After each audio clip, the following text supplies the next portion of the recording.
We are live here with Coffee with Humans with my new friend, Lindy. Welcome to Coffee with Humans.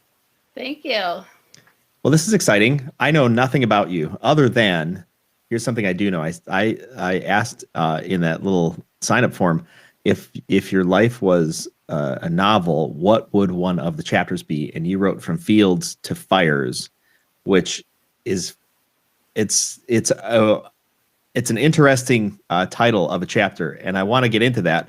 The first question, though, I thought I might start off with is, what inspired you to have coffee with me? I know it's just a button click, but there must be something going on upstairs, too. Yeah.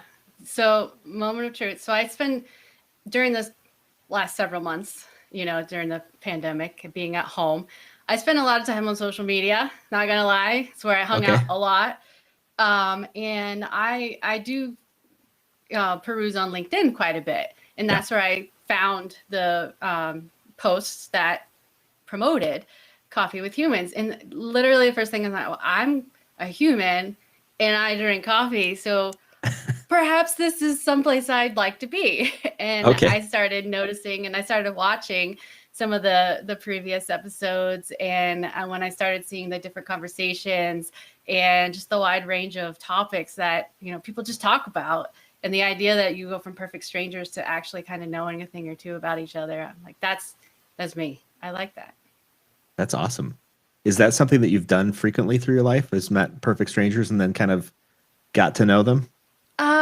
I would say I definitely grew up in a place where that was kind of the norm. I would say my dad didn't know a stranger, so I kind of picked up on some of those, personality traits. I don't like to think of people as strangers, just I don't know them yet, Right.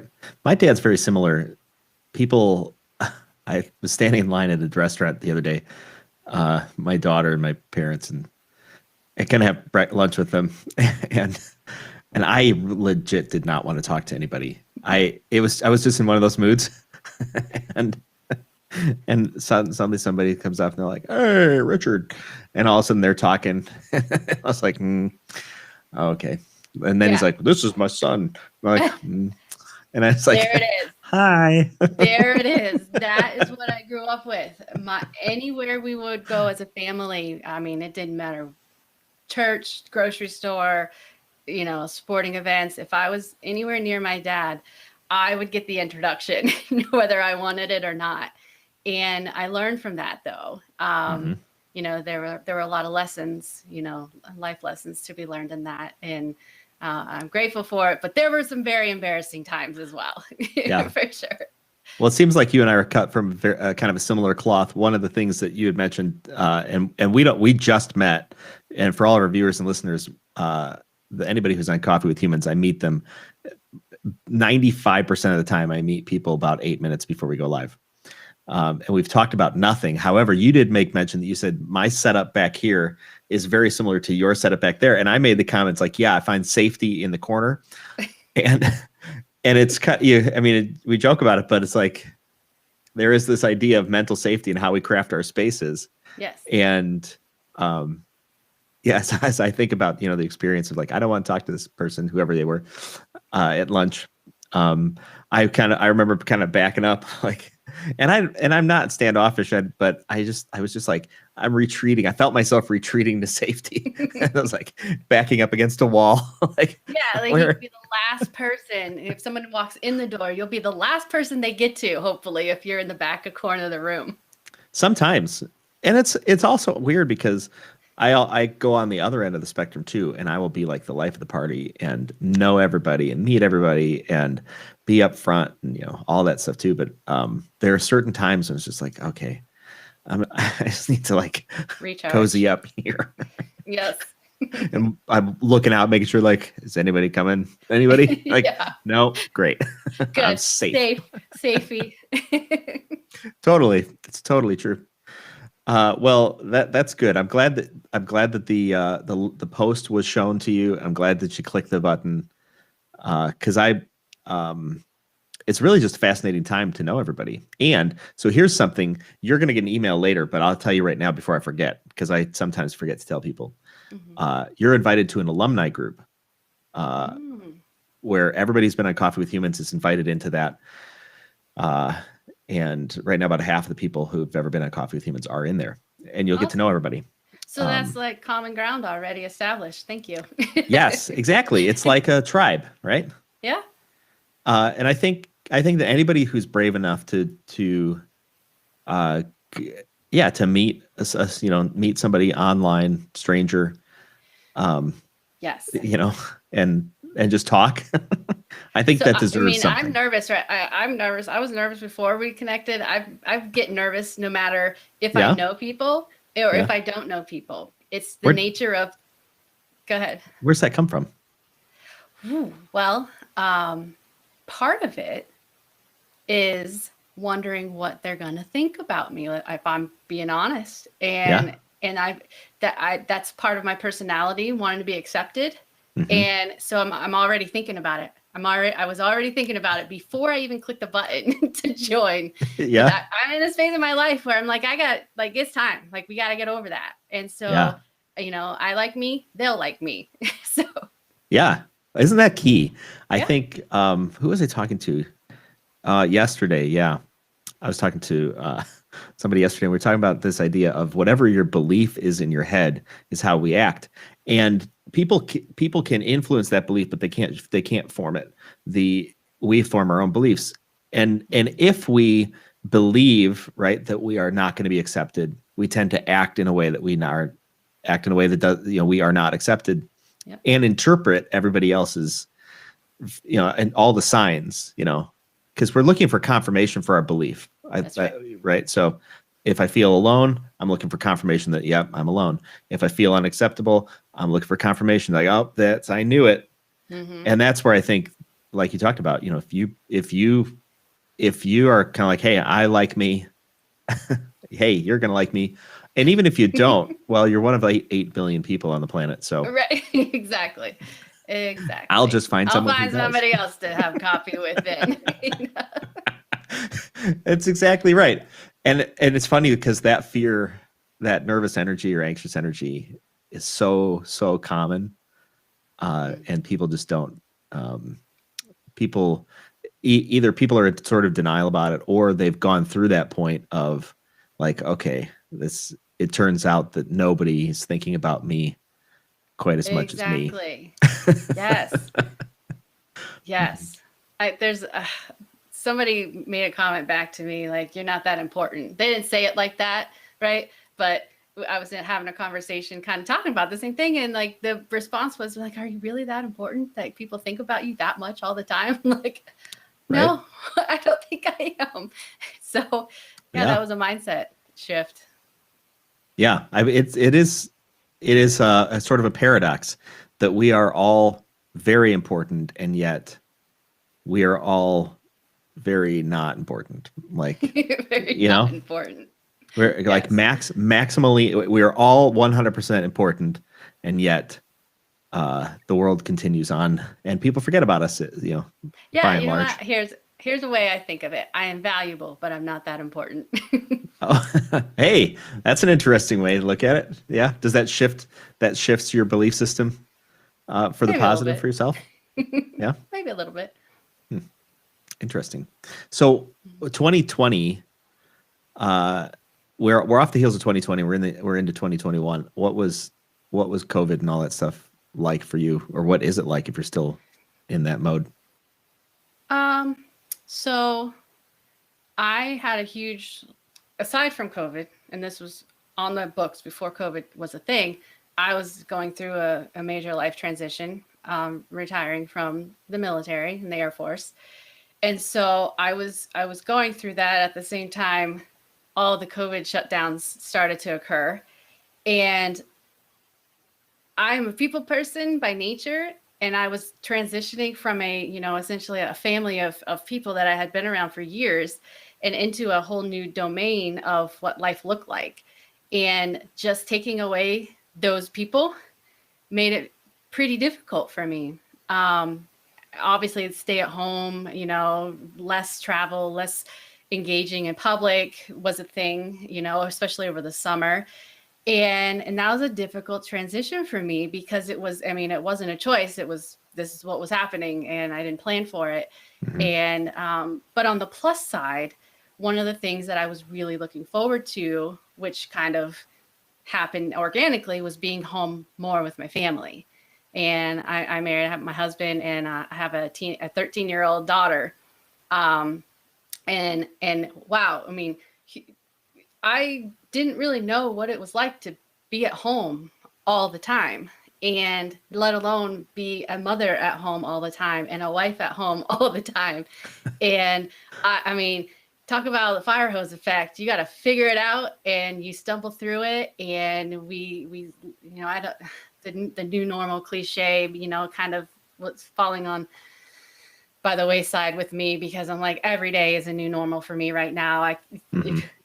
COVID or not COVID. And so I really just took that time to learn, really relearn about not just who I was at home, you know, and who I am as a mother and a wife, and what that future was going to look like from day after day after day. And that's what I've been doing since March of 2020-ish. Yeah. So it's been interesting.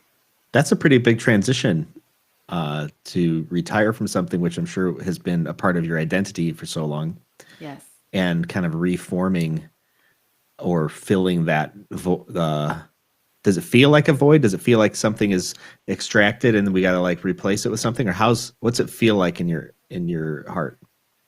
100%. There is a void. I'll say there is a void in the beginning. And Okay. you know, coffee with you. Let's talk about the humanity of it. It was a huge loss. So there is a grieving process you go through. I was Mhm. sad to leave. I was sad the last day I walked out of my office at the time. And there were tears, lots of tears. And there were many days after that where there were tears, because it's like how there is a gap automatically. And so the natural tendency is to try and fill it. Like, what do I fill it with? Like, I need that feeling again. What's going to bring that? Mhm. And so I have to think back. You know, I had a plan. Sort of, a loose plan of what I thought life was going to be like after retirement. And I realized that plan was just went out the window and looked nothing like the reality that I had found myself in and was living in. And that was tough to swallow too, in terms of like, I, I, I think I felt like I had some sort of control over what it was going to be like. And I didn't. I had no control. I never did. There's no reason to plan. You know, you cannot possibly fully control what life is going to be like a Mhm. year out, 6 months out. You just don't know. And this last year was a huge demonstration of that for me. And there is a gap. And so I tried, uh, things were virtual, put the huge push to virtual everything. And I scrambled to try and catch up with what everything, online, all the online happenings. And it was stressful. I spent a lot of time doing things that I really wasn't like passionate about, but I just felt like I had to do something. Yeah. But I'll say I learned a lot of new skills. But the one thing that and this was recommended to me because I've had a lot of great mentors, and just for myself, I'm a huge advocate I've been working with a therapist, and it's also a coach. And one thing we said, for me, I had to protect space, right? So there's this gap, but I need to protect that space because things are going to happen in life as these changes continue.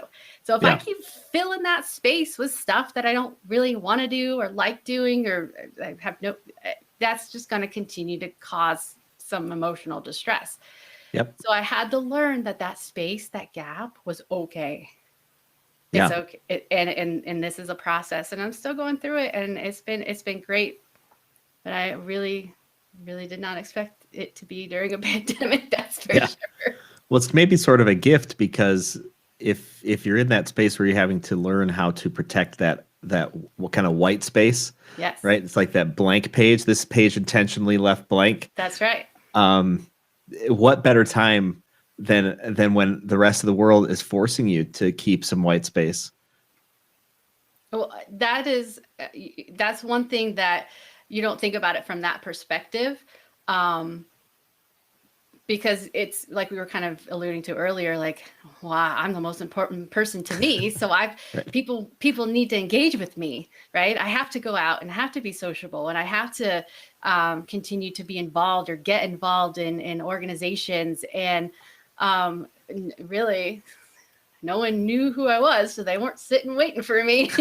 Right. So it's truly a significant adjustment Yeah. to realizing like you are truly one and you are like 1 in 8 billion people now. So what am I going to put on that page? Yeah. And I'm going to give myself time to figure out what I'm going to write on that page. Right. Yeah. So important. And also, like for me, who's done a good job filling all those pages, is also to figure out how many of those pages need to just stay blank, right? Yes. Like to allow the space sometimes for the unexpected, like when something else overfills the space that was allotted for it. I've got space in my head or heart or mind or whatever you want to call it Mm-hmm. for that, and then also just the idea of, okay, well, when can you sit and really do nothing? And I've lived in my life times when I've just been go go go go go go go, Mm-hmm. and then times probably a couple of years even when it was just like I got nothing on the plate, and um, and I think that those are good to experience, but it's a balance, right? Right. And perhaps during those significant times of change, at least for me, it's an opportunity, like you say, to figure out, okay, what am I?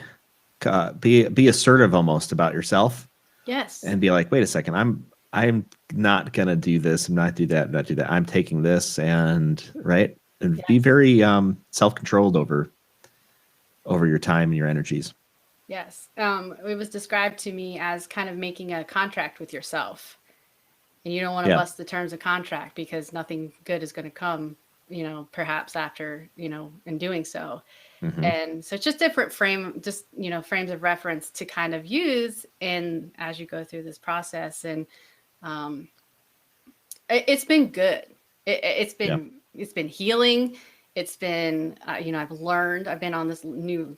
I've always kind of been a lifelong learner, but that concept really came later in life. In terms of that term, but I really have learned a significant, huge learning curve just in the last 6 months of Hmm. just projects that we've been working on, my family. And I learned things that I probably should have known 10 years ago. I'm like, oh, sorry, I wasn't You sure really wish you would have known present 10 in years that ago. conversation back then. I'm present now. Can we revisit? Let's talk Right. about that again. Yeah.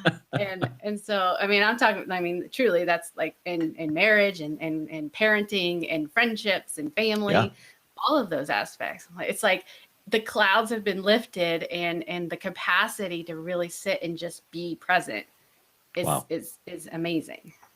Wow. That is what a great space to be in, for sure. Well, I want to get back to this forest fires, but first, do you want to play a game? Yes. Okay, I'll play great. games. Super. I'm gonna put it up on the screen here. Oh no. I know. I know. You're like, what am I getting myself into?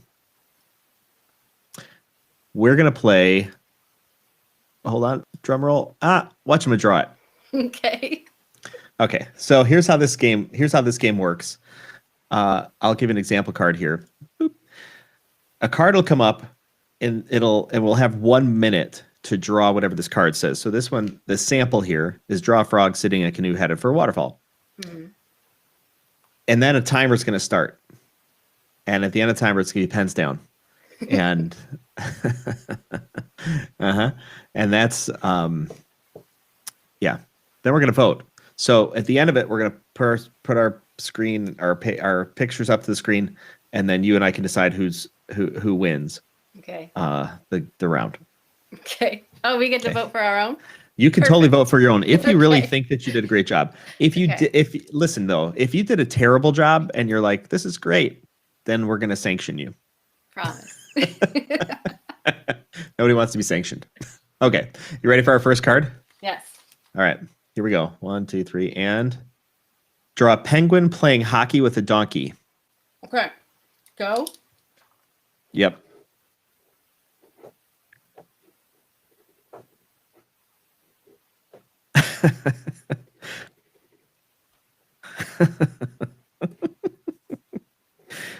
Oh. Oh, ooh, yeah. Oh no, I'm forgetting the colors of penguins. Like Focusing. penguin color hockey. Hockey.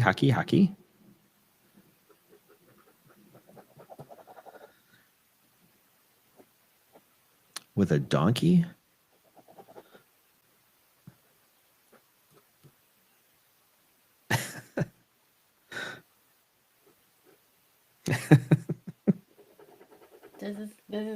This is gonna win. I know. I don't know.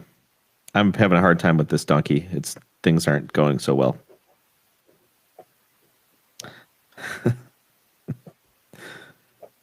Can you hear the countdown?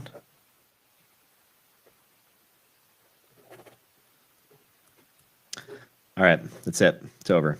Okay. Pens down. Did you hear when it was saying like 30 seconds, 10 seconds? No, I can't hear that. No? Okay. Well, I hear it. I'll I have just to was fix going that. by your verbal Okay. verbal All right. buzz.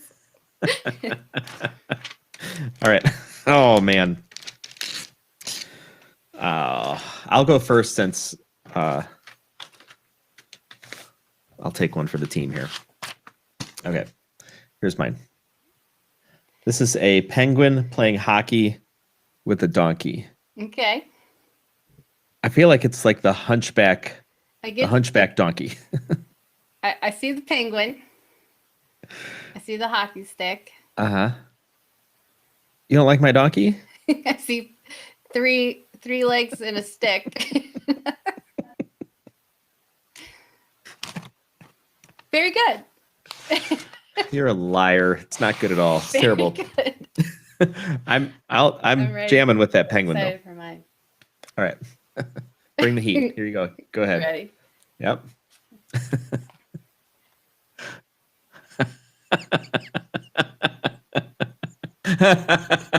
Winner. Oh my gosh, you even have the net. Yes. And the light. The light there. Go light. And I named them You did, Gwen and Donk. Gwen and Dunk. Yeah. Why Gwen? Penguin. Oh. Ping did like I was gonna go with Ping or Gwen. I went Gwen. That makes sense. I'm with you now. It's like Gwen. All right. Let's see if I can get the music, the noise working. I bet I could do this. Oh yeah. There we go. All right. You ready for the next one? Oh, yes. Okay. We have 3 of these. And draw Santa Claus with Tooth Fairy at a birthday party for the Easter Bunny. Okay. I hear music. Okay, great. Draw Santa Claus and the Tooth Fairy at a birthday party for the Easter Bunny. Santa Claus. Ho, ho, ho.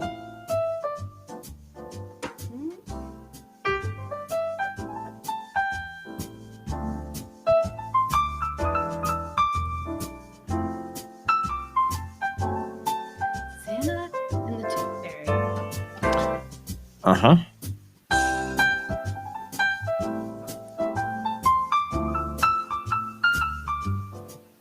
Seconds.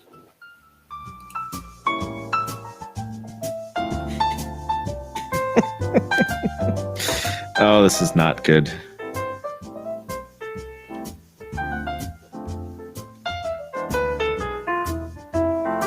Santa Claus and Tooth Fairy at a dinner party. 10 seconds. Oh, at a birthday party for the Easter Bunny. Oh no. Oh no. Oh no. Easter Bunny. 3, 2, 1. Are we done? Oh boy. Okay. I feel like that 30 seconds just slipped I get by. nervous. I get nervous. There's like time running out. All right, you got to go first this time. Okay. Impress us. Are you ready? We are so ready. Oh, Santa Claus and the Tooth Fairy. How? And there's the Easter Bunny. He's short. He can't see him. He's very small. He's below the cake. Yeah, He's behind with his the cake. ears sticking out. Perfect. That is so good. I'm excited to see yours. Mm-hmm. Bring it. I love Santa. Santa's my favorite. I don't know who's to the left, but That's a Tooth Fairy. She's holding a bag of teeth. Okay. But I don't know if she looks like a bug. Uh, She's a beetle. That's the tooth beetle. It's a great ladybug. I like it. Uh-huh. That's not bad. All right. Okay, so One more? we'll see. One more. 2 out of One 3? more. I'm giving you the first one. I think you really you took it away with the first one. My donkey was not at all like a donkey. All right, you ready for this? Okay. Third. And draw an animal with an alligator head, a pig body, and monkey feet. Okay. Mm-hmm. I don't make the rules. I just enforce them. Alligator head.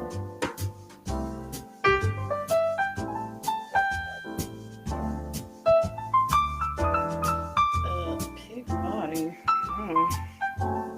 1, 2, 3, 4. 5 fingers on a monkey. I feel like 30 seconds. I feel like I should know these things.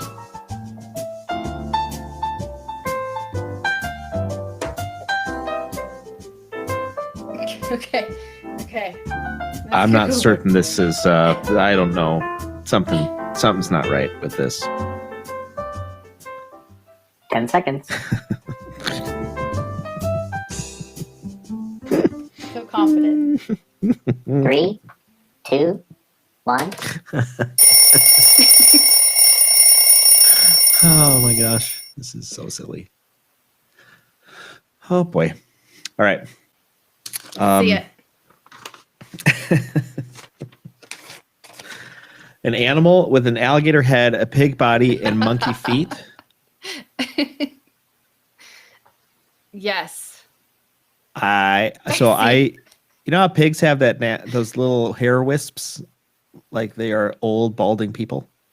Yes. That's what that is. Yes. I see it. Little wisps of pig hair. And the feet. I'm not so certain about that alligator head though. I don't know. It's not an alligator head. That I don't know what it is.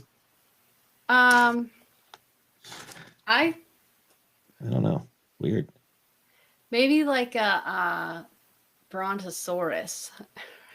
Right? It's like it's a dinosaur. It's a weird dinosaur head. Right? The dinosaur's piggy rex.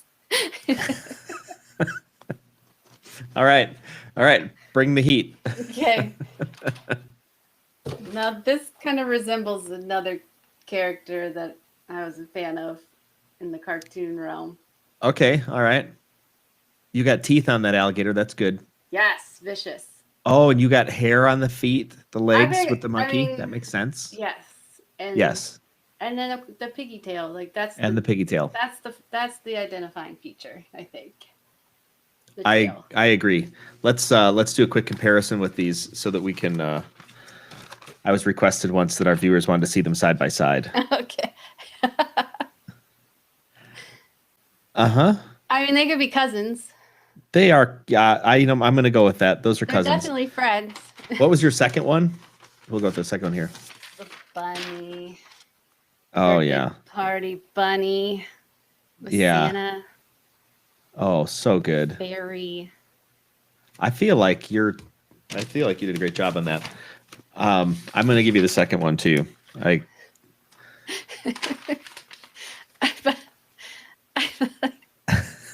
Yours has a lot of action going on. You can definitely see that they're playing hockey. Let's Mine call this is live just action drawing right now. my penguin is just selling a hockey stick to the donkey. It's yours live action. Live action drawing right there. Oh my gosh, live action. What was that? The Turtle Man? Did you ever see Turtle Man on Discovery Channel? Live action. I do watch the Discovery Channel, but I've never He seen would the go into Turtle Man. places and like collect animals. Not collect. That's weird. That's weird to say it. He would, like, if you had a snapping turtle on your property, he'd go in and like wrestle the snapping turtle underwater, obviously for the cameras. Right. Yeah. Or he'd go underneath your house, like in the crawl space, and with a family of like raccoons. And he'd be like, "Oh, we're gonna get these," and he'd go live action. Oh. I don't know. I'm a turtle man. It's live action. Now I'm gonna look for it. So who won? I gave you the first and second one. Yes, I think I like mine. Yeah. I'm partial. Oh snap! But being objective though, I like your that second one.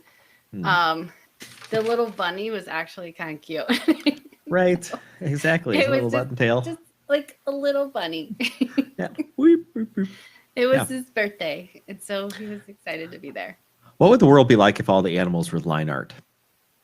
Line art? Yeah. Ooh. If they were just these two-dimensional lines, and then Like they in turn to real the life, side though. and it'd be in real life. Well, that'd be weird. I would probably be much more of a nature and outdoor, because the last thing I want to do is come face to face with like a grizzly bear or a wolf. But if it was a line drawing, I'd be like, no big deal. Like, doesn't look as scary then. That's what I think. They could really sneak up on you too, because it would just be this, like if they were on the side, Yeah, there'd be they this line, just and like, turn. wow, that's a big line. All of a sudden, roar! Yeah. I don't know. It's just so. No, that's how my brain works though. So you're there. I thought maybe we were on the same page. That's funny. So what's this this forest to fires? Fields to fires. Or fields to fires? Yeah, fields to Mhm. fires. What's that about? Okay, this kind of plays into the discussion that we just had. Okay. So good segue. So growing up, I grew up in, I guess you call it South Central or Southeastern-ish Ohio. So just like in the hills, just on the cusp of the hills. And we lived in this house, literally this house on top of a hill in the country. And it if you can imagine like a big hill and and a long windy driveway up around, and then you get to the top and the house is on the top. And when I was little, probably, kindergarten, first grade, second grade time frame, one of my favorite things to do was we didn't mow the whole hill. It was pretty big. But when the grass would grow tall, I would go down, and there was this one slate rock just stuck in the hillside. And I would go down the hill and I would hide. I would pretend like I was hiding in the weeds and the tall grass, and I would look out over fields because it was farmland. And I would daydream. I would just sit out there, and I could remember daydreaming for hours and days many days about what life in the big wide world was like, and what I would imagine myself going on these grand trips and traveling. And but it was just me, little Lindy, sitting on this slate rock, out in the country on a hillside, golden, that was my reality growing up for a period of time. And those were my fields. That was my safe place. That was my place to dream about what my life and what I could create and where I could go. And it's very nostalgic for me even today. And when I would go home, I would always drive by just to see that hill. And that place and where I grew up is just the colors, the smell, and it was just very inspiring. And I always had this feeling that I was going somewhere one day, like I was going to go somewhere. And I always had that feeling as I was sitting there daydreaming. That's where the field reference comes into play. And then I grew up, then I graduated high school, and I was 17 years old when I graduated high school. I had to wait when I joined the military. I had to wait till I turned 18, and then I went straight off to basic training that summer after graduation. And that's when the fire started, because life shifted significantly in that moment. And it was just a different experience than I could have ever imagined and ever daydreamed about. So it was, if I'm thinking of what's so very contrasting to like open fields and vegetation, well, something that's kind of destructive would be fire. So I went from being in the fields and kind of living freely to being thrown right into the fire of life as I saw it. Yeah. And so those are my two contrasting experiences. So I mean, I think I could honestly, say I spent half my life in the fields and half my life in the fires. And so that's where that reference came from. And I mean, I think it still holds true today, because I kind of wish I could go back to the fields, but life's different. So it's what's next? Yeah. What is next? How, in your mind's eye, what would you term this transition chapter?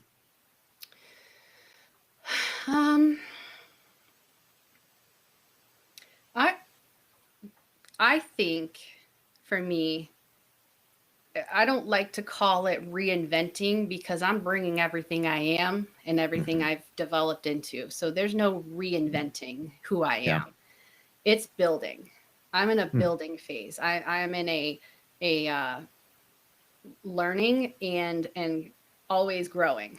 And so I have really been taking time to decide how can I best take what I have learned, knowing where I came from, what I learned growing up, those skill sets, those traits and characteristics, and of course everything that I gained and learned during my time in the military. What do I do with it? Because for me, it's so powerful. Where do I take it? How do I convey it? What do I have that somebody else in this world might need that I can help? And I mean, when you 3 years ago, I had this concept and this idea, and coaching kind of came into play. But like I said, things shifted. And so it's different. It's morphing. And I'm learning that I have real skill sets that I can utilize to help bring awareness and healing and learning and growth to other people. And I want to help them. And maybe they come from fields, or maybe they come from fires and are looking for, different ways and different paths. And I want to be that person to help navigate through those areas of life. And that's a big tall order to try and figure out, because it's not being everything to everybody, it's put in perspective and it's realistic, but being intentional about how I want the message to come across and making it accessible. That's really where I'm at. And so I'm working, I'm doing some little things here and there, but I have a commitment to myself to really put together something and bring it something of value to others through those experiences. Wow. That's awesome. Couple thoughts come to mind as you say that. Bob Buford wrote a book called Halftime. Fantastic book. I have that book. Yeah. Really, really great book. And for our viewers and listeners, it talks about how many times we come to this point of understanding that we built success in, let's say, the first half of our life, and then we have to transition. We go into the halftime and the locker room, and like, okay, what worked in the first half? What didn't work in the first half? How are we going to play the second half to, quote unquote, win the game? And it is that transition time that leads us to wanting to make a significant mark. So we have to move from success to significance. And that's a lot of what you're saying. Yes. You know, how do I take these things, and they are valuable. Yes. All the pieces and parts of you are valuable. How do you present them going forward, not only for yourself, but then how do you make a significant impact for those around you? It's beautiful. It's amazing. Mm-hmm. I'm so glad you brought that book up because it was given to me probably 5 years ago. Okay. And because of where I was in my career at the time, I didn't feel like it applied. But when I had the conversation with the person that gave it to me, they gave it to me intentionally for the future, right? Yeah. So I wasn't even in a mindset yet of what that halftime period might look like, feel like would even apply to me. No concept. And then boom, you find yourself there. and so definitely worth, I'm so glad you brought that up because I'm going to go back and reread through that one. I think also the other thing that came to my mind, and I just made a quick search for it. I think it's important to know what our names mean. And I'm curious if you know what your name means. Well, yes, I think there's, well, I know is Lindy Spanish, short for anything? No. Okay. And I'll tell you a quick right. story. I've had that question my entire life, and the only answer I've ever received from my parents was, well, we wanted to name you Belinda, but we assumed people would just cut it short and call you Lindy, so then we just went with Lindy. I was like, well, thanks for that. Just shorten me out right at the front, So, but I know in Spanish, Linda is beautiful, or beauty. So that's, I know, just because I took Spanish in high school, so that was one reference, but I'm sure there's more, and I've never really dove into the origins of it. Okay. Yeah. So my quick search here, Lindy means beautiful, pretty, sweet. So I know the correlation I find in my mind is that as we start to set our paths to the future for ourselves and create our realities, recognizing that we have that power to do that, I think in a lot of ways, instead of having reality created for us, like we talked about, you're being assertive about what you're bringing in. Yes. It's how does my identity and the meaning of, that totality of that meaning, how is that presented? What am I going to do with it? And I think that gives us at least part of the framework to work from about what our future holds, and what are we going to create around us, and it is, I don't know, it's just interesting that if we look at people who understand their identities, they live in a different way than folks who don't.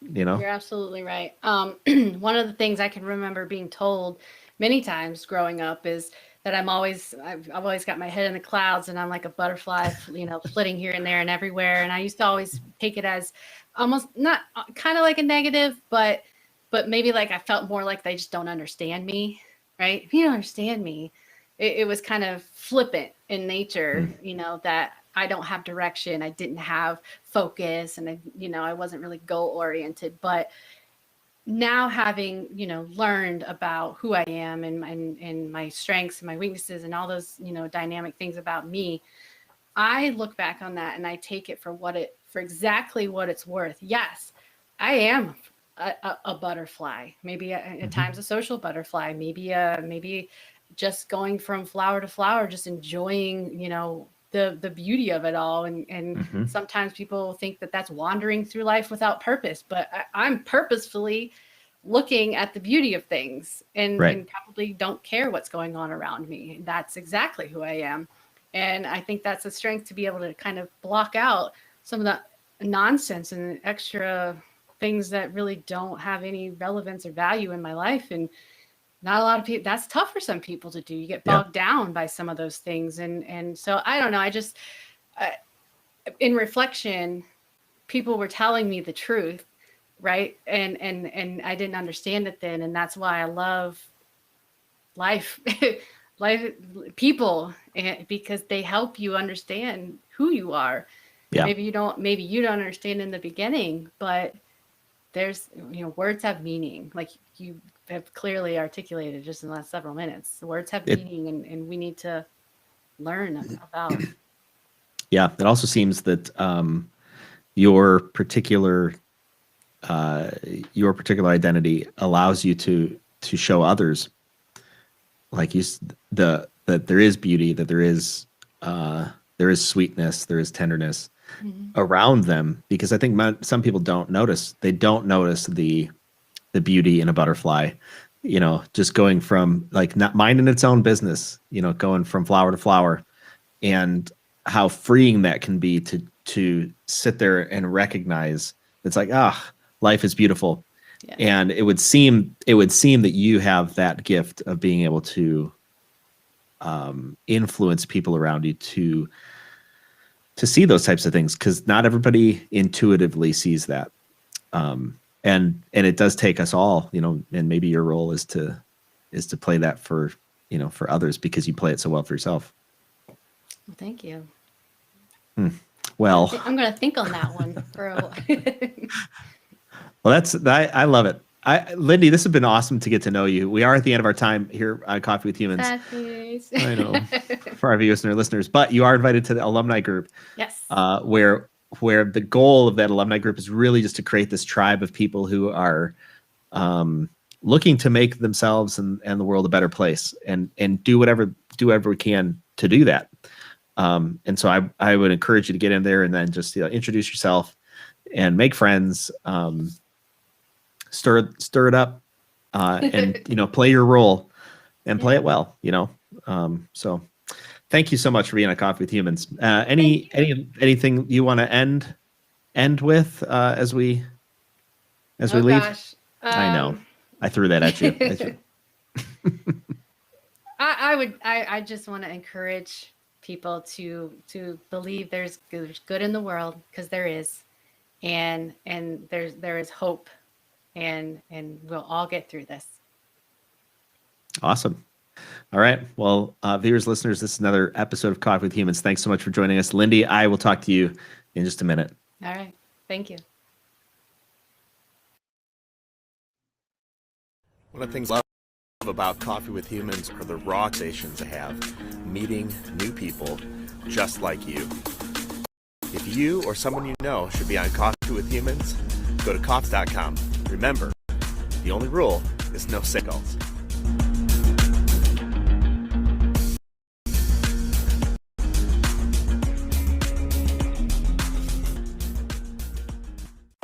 This has been Coffee with Humans. Subscribe to get updates. Click to have coffee with me. coffeewithhumans.com.